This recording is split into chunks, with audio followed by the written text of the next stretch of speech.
Amanda. Thank you so much for clicking on this video. Hope you're having an awesome day. Thanks for taking some time every day to hang out with me. Today's video, we have a Sephora haul. Girl, Memorial Day weekend, I picked up a couple of things, and then around that time, they were running the promotion of if you spend $75 now, we will email you a 15% off coupon. Now, 15% for Sephora, it doesn't sound like much, but Sephora rarely does sales. They do like the couple of 20% offs throughout the year, and I figured let's utilize that 15% off because some new things are being released. There were some items I wanted to pick up that I couldn't during the 20% off, so here we are. I'll link my Sephora hauls playlist to watch previous hauls, and if you haven't already, please subscribe and give this video a like. Let's get hauling. I told myself I'm gonna be good, we're gonna have control, and then literally after the 15% off promotion, the Urban Decay Ultraviolet Palette, Natasha Denona Bronze, and then the Melt She's a Party, I think that's what the palette's called. Those were all released within like 3 days of each other, but it's okay. We're gonna work on going on a low/no buy. We'll see how well that works out since I've blown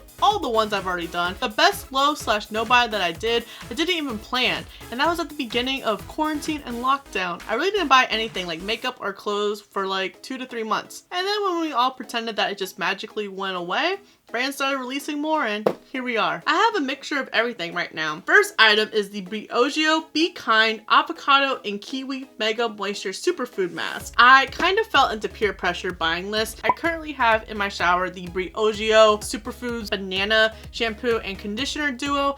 I'm just not the biggest fan of it. And then they also came out, it's just like the Banana Duo but like green, and I'm not sure what that Superfoods is. It might be avocado and kiwi, kind of like this packaging, but I'm just not the biggest fan of the banana one. I'm very sad. I'm working through it because it was expensive. I feel like it dries out my hair even more and that my hair doesn't feel completely cleansed. And that's the first time I've ever experienced that with Briogeo, because I love the Don't Despair Repair shampoo and the mask, and then the charcoal exfoliating shampoo are some of my favorite Briogeo products that I put out. But I love Briogeo so much that I still wanted to give it a shot. I need all the hair masks I can get. I have a lot of hair. It's thick, wavy. It's kind of just doing its own thing today. I've been toying with the idea of hair videos. I do get a lot of questions about my hair care routine, what products do I use. So if I can think of a good filming setup, I might explore and do it. Wash day is coming up. I don't know how being on lockdown is making my hair greasier than doing my normal life routine. And then I picked up a body care item. Sol de Janeiro came out with the Bum Bum Body Scrub, and I've been needing a new body scrub because I am just quickly going through my organics one. I got a duo pack at Sam's Club. It was something that was being clearanced. It's super gentle and doesn't feel rough, which is good because I do have dry and sensitive skin as it is, and harsh exfoliators can dry out and irritate my skin even more. So I'm hoping this is going to be nice. I really like their gel body wash that they've already put out. I have like a deluxe size sample, use it up, and I've been wanting to buy a full size, but it's like $26 for a body wash. It's just a little bit expensive and higher price than I want to pay on body wash. Bath & Body Works has their semi-annual sale going on right now. You can get body washes from like $3 to $6, so that's like a really good steal. I'm glad it wasn't coconut scent because their coconut is way too strong for me. Instant headache, migraine, not a good time for me. And then 2 skincare items. I have been loving the Murad Vitamin C Serum that I got in the Trend Mood box. And then when I saw that they came out with the Vita C Eyes Dark Circle Corrector, I had to give this a chance. I figured this is supposed to complement the serum nice in the routine. I feel like the serum is just targeting the face, and then this is targeting the under eyes, since the under eye is a little bit more delicate and there's different ingredients formulated in eye creams to really target those concerns. I'm a huge fan of the Murad line. Definitely a little bit expensive and more of a splurge for me, but everything that I've tried has worked out. Whether it's the blue acne line, I have tried one product from the green line. It's their liquid exfoliator. Really love that. And then their purple line is what I've tried the most, and I think that might be the anti-aging line. Obsessed with everything that I've tried. And I do have high hopes for this. It will be going into the skincare fridge. I have a little BB-8 fridge, so what was supposed to hold soda or bubblies or polars is now holding skincare skincare, and especially with vitamin C being such a sensitive ingredient, you want to store it in a dark, cool place. And sometimes if stored in a refrigerator, you can also extend the lifespan of vitamin C. Storing in a cold environment will help slow down the degradation of vitamin C. This product only has a 6-month shelf life. This is definitely a product that I want to use quickly within those 6 months. After that, I might not be getting the full vitamin C benefits. The second skincare item is from Pharmacy. Pharmacy is one of my favorite skincare brands, and I am so glad I got their products in BOXYCHARM. I don't know, there was just something that was kind of like hesitant about, and then once I started using their products, I cannot stop. I have been loving every single product that I've tried from them. Even the serum that I did try on my try on in Boxy Luxe last year, I wasn't the biggest fan of it first impressions, but it really needed to be implemented with my skincare routine. This is the Deep Sweep 2% BHA Pore Cleansing Toner. It also says a slight tingling may be experienced. May be used daily in the absence of irritation. For daytime, follow with sunscreen. With that in mind, I would probably only use it at nighttime, and then probably every other day. Products with BHA in it, I know I'm very sensitive to. Their products I can't use every single day. Having sensitive skin can just not be a good time sometimes. So it's just something that I do tread lightly with because I don't want to make any of my concerns any worse or trigger a really bad breakout. So I'm glad that it's advising us to use once a day and that you might experience tingling. That way I know I'm not having like an allergic reaction to, kind of like lash serums for instance. Again, in the Trend Mood box, their latest moisturizer was featured in it and I loved it. It's so good for the daytime, especially in the summer when I get more oily. It's very lightweight, but it locks in my moisture throughout the day as opposed to greasing up and being super oily and needing 1,000 of those oil absorbing sheets. The last 3 items are makeup items. I was so shocked to see how big this Charlotte Tilbury bronzer was. Whoa, okay packaging. I was about to say it's a brand I don't really own many products from. I had bought a handful of products to test out, never got around doing it. So maybe an upcoming live we can play with those. Look at that pan, girl. Miss Charlotte was not messing around. It kind of reminds me of Marc Jacobs, how big their bronzers are. Oh no, I think this is gonna be too light for me. Crap, no, I picked medium. Second swipe. This is like light. It's still fairly light. My other latest bronzers got MAC. So MAC is just a tad darker than it. And then Buxom. I definitely feel like both Buxom and MAC pull more medium bronzers, and then this is just light. So we might have to either build so we can actually tell that the face is bronze, or we're gonna exchange it for shade 3. But of course, it's just a swatch. I didn't expect it to be as light as it is. So, and then if shade 3 doesn't work out, I'm just not gonna have one of her bronzers because it's $55. That's a lot of money just to keep a bronzer lying around. Next, I couldn't resist the Melt 420 palette. I thought that this palette was absolutely stunning.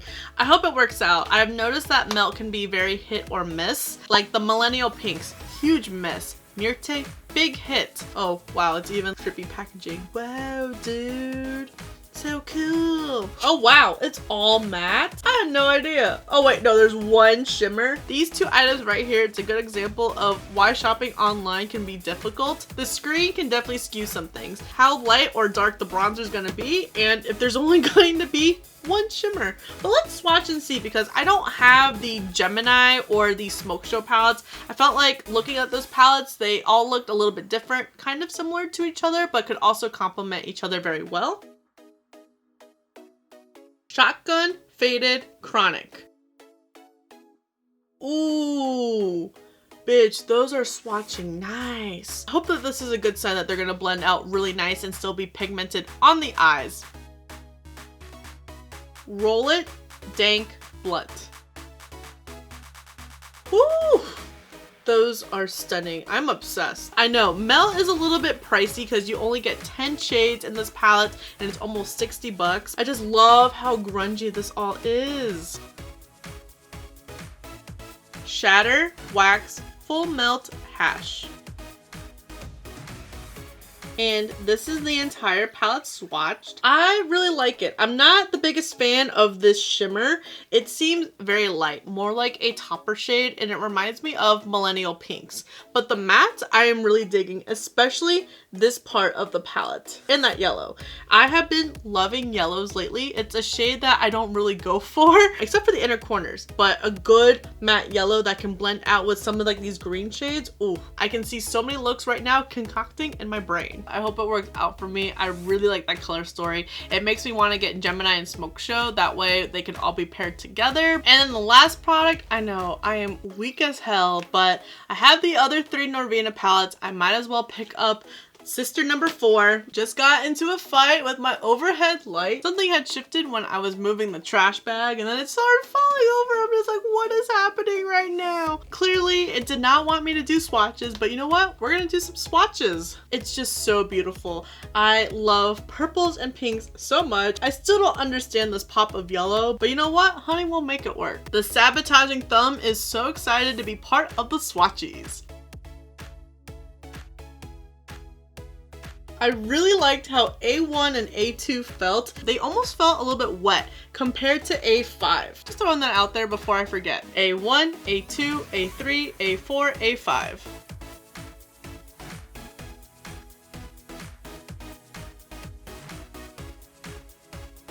B1, B2, B3, B4, B5.